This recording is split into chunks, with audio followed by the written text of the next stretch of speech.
கர்த்தருடைய பரிசுத்தமுள்ள நாமத்திற்கு ஸ்தோத்திரம். இன்றைய நாளின் கர்த்தருடைய வார்த்தையாக லூக்கா எழுதின சுவிசேஷம் 2ஆம் அதிகாரம் 11வது வசனம். இன்று கர்த்தராகிய கிறிஸ்து என்னும் இரட்சகர் உங்களுக்கு தாவீதின் ஊரிலே பிறந்திருக்கிறார். என கருமையானவர்களே, இன்று நமக்கு கிறிஸ்மஸ் நாள்.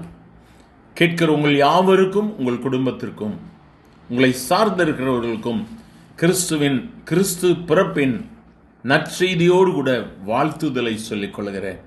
Happy Christmas to you and your family. கர்த்தர் உங்களை ஆசீர்வதிப்பாராக. என கருமையானவர்களே, இந்த இடத்துல வேதத்தை நாம் வாசிக்கும் பொழுது வேதம் இப்படியாக சொல்லுகிறது, இன்று கர்த்தராகிய கிறிஸ்து எனும் இரட்சகர் உங்களுக்காக தாவீதின் ஊரிலே பிறந்திருக்கிறார். இந்த நாள் நாம் ஆண்டவருடைய பிறப்பின் நற்செய்தியை சந்தோஷமாக கொண்டாடுறோம்ல. இந்த நாளில் தான் ஆண்டவர் சொல்றார், இன்று அவர் நமக்காக தாவீதின் ஊரிலே பிறந்திருக்கிறார். அப்பொழுதுதான் அவர்கள் எல்லாரும் தேவனை துதிக்க ஆரம்பிக்கிறார்கள். இயேசு என்று பெயரிடப்படுகிறது. பின்னால் உள்ள சம்பவங்கள் எல்லாம் உங்களுக்கு தெரியும். ஆகவே கேட்கிற என கருமையானவர்களே, இன்று கர்த்தராகிய இயேசு உன்னுடைய வீட்டில், உன்னுடைய இருதயத்தில் அவர் பிறந்திருக்கிறார். அவர் இரட்சகர்.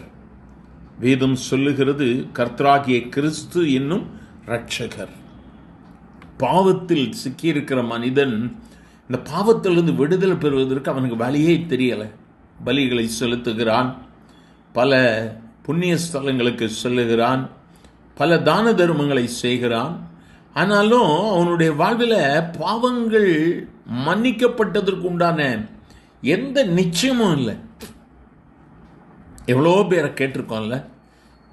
ஆனாலும் அவங்க சொல்லுவாங்க, நான் எல்லாம் போனேன் வந்தேன், என்னுடைய காரியங்கள் எல்லாம் உண்மைதான், நான் நிறையா பக்தியோடு கூட இருந்தேன், ஆனால் எனக்கு நிம்மதி இல்லைன்னு சொல்கிறாங்க.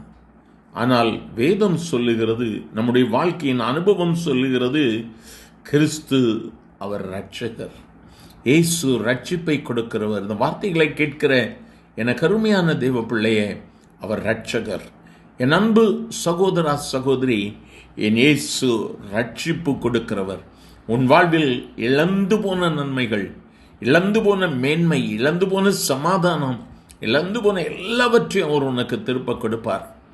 ஒருவேளை நீ டெஸ்பரேட் ஆகியிருக்கலாம். ஆமாம், இயேசு எல்லாம் கும்பிட்டு என்ன பிரயோஜனம்? என் வாழ்வில் இழப்புக்கு மேலே இழப்பு, என் வாழ்வில் கஷ்டத்துக்கு மேலே கஷ்டம், நான் என்ன செய்வேன் கலங்கி நிற்கிறியாம். அவர் உன்னை கைவிடவே மாட்டார். வேதம் சொல்லுகிறது, அவர் நம்மை அவருடைய உள்ளம் கைகளில் வரைந்திருக்கிறார். எனக்கு அருமையான தேவ பிள்ளை, அந்த இரட்சகரை நோக்கி பார்க்கலாமா? எங்கள் அன்பின் ஆண்டவரை, ஆசீர்வதிக்கப்பட்ட இந்த நல்ல கிறிஸ்துமஸ் பண்டிகையின் நாளுக்காக ஸ்தோத்திரம். இயேசுவின் நாமத்தில் கேட்கிற ஒவ்வொருவருக்கும் கிறிஸ்து பண்டிகையின் நற்செய்தியின் ஆசீர்வாதத்தை சொல்லுகிறேன். கேட்கிற ஒவ்வொருவரையும் ஆசீர்வதியும், ஒவ்வொருவருக்கும் ரட்சிப்பின் மேன்மையை கொடும். இயேசுவின் நாமத்தில் பிதாவே, ஆமேன், ஆமேன்.